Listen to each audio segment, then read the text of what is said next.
Okay. Now we shall continue. I don't think we need this. Okay, so here we go. Here we go. Back to Genghis Khan and his legacy of run and power, right? So I want to do a comparison of Genghis Khan to the success and power of Chinese and Mongolian economy.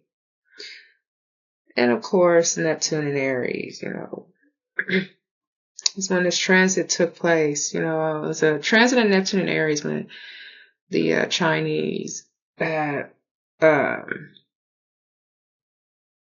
basically catapulted in the economy during that time. So I'm wondering if there's going to be something similar to, this. China has been getting a lot in the press. Yes, China has been getting quite a bit in the press and question on, was that like that? Yeah, I guess so. Question how they're doing things the way they're doing. Well, they're able to keep prices low for one. Over there. Let's continue here. So Neptune and Aries now, 2025, 2039, what it symbolizes. Sorry, let me fix my shit. They fix me nose. Astrologically, this transit represents new global power identities emerging, dissolution of old geopolitical structures, spiritualized or ideological conflict, collective movements driven by myth, destiny, or national identity, bold new beginnings after long periods of stagnation. It's a world resets itself kind of transit. I feel that way too.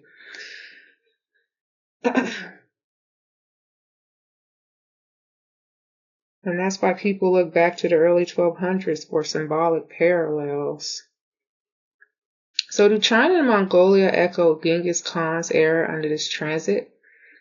Not in a literal sense, but symbolically there are resonances.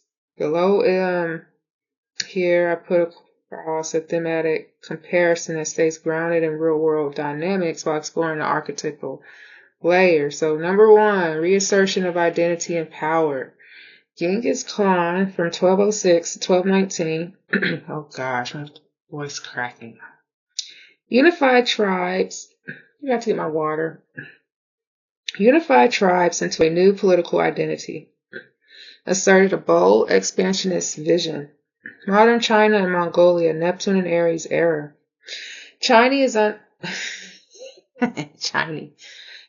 undergoing a major identity redefinition. Technological leadership, global influence, and a shift away from Western-centric systems. Mongolia is quietly strengthening its cultural identity and geopolitical relevance between two giants, China and Russia. So this has something to do with the Mongolian Empire that happened under Neptune and Aries. Right. Symbolic parallel. Both eras involve assertive identity, formation and repositioning on the world stage. Number two, dissolution of old orders. Genghis Khan dismantled old aristocracies and tribal power structures. Today, the global order built after World War II is fragmenting. China is central to the creation of new economic and political alignments, BRICS expansion, alternative financial systems, new trade corridors. Symbolic parallel, Neptune dissolves, Aries rebuilds. China is a major force in the dissolution of old global hierarchies and the construction of new ones. Number three, expansion of influence. Genghis Khan created the largest contiguous empire in history, connected Eurasia through trade and communication. China's Belt and Road Initiative is the largest infrastructure and trade project in human history. Mongolia is expanding its mineral and energy partnerships across Asia and Europe. Symbolic parallel. Both eras involve massive Eurasian connectivity projects that reshape global trade. Number four, myth, destiny, and cultural narrative. Genghis Khan, his rise was framed as divinely sanctioned. His legacy became mythic.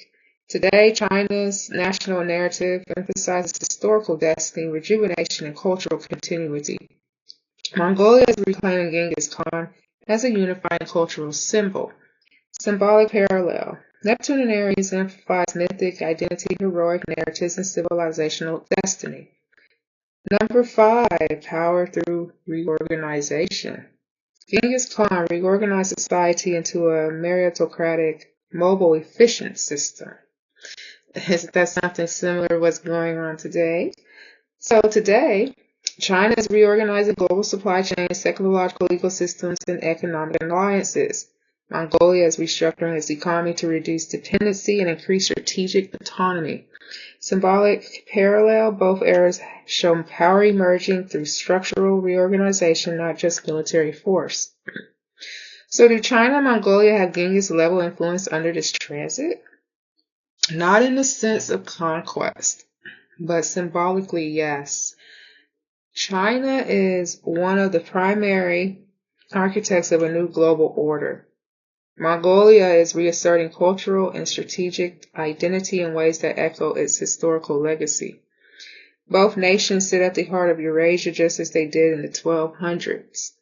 Neptune and Aries tends to highlight bold, identity-driven civilizations, and China fits that archetype strongly right now. This doesn't mean history repeats, but the archetypal themes rhyme. So yeah, that's pretty much of a deep dive into, the rhyme. Genghis Khan, during the Mongolian Empire rise. And to this day, China, not so much of Mongolia, but, we can interchange them either way. But they have been in the forefront on, economic powers, right? One of them. So we'll see how that unfolds, right? Neptune and Aries was the era with Genghis Khan, the, great empire, great Mongol empire that pretty much had sons that impregnated other women to where he's like 1/4 of his gene, and everybody's like, okay, he was worth teaching. I mean, not teaching, but worth talking about. Right. So, I think next I'm gonna do a tarot reading, for a timeless tarot reading, of course, for anybody who watches. The audience that watches. I'm thinking of doing scheduled those.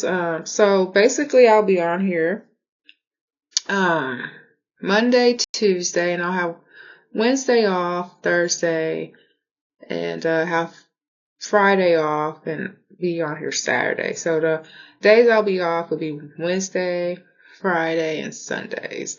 Mondays I want to try to keep it like mood boards, keep it more like probably like astro history, and do our tarot, our monthly tarot. And for Tuesdays, it's more of like art day maybe. Thursdays are like cooking, and then Saturdays whatever. So I will be posting content coming up. Well, PPB exclusive content coming up around February, hopefully mid-February, not last week of February. Social media, I'll be posting just a few clips, not really as much of anything on here, just clips, maybe some selfies here and there, but other than that, I post everything on here. As far as social media, I'm not on any personal social media sites. So all the knowledge that I give is on here. And, I'm trying to, just attract whomever wants to, know this knowledge. Or whoever wants to explore it with me, rather. So I'll be back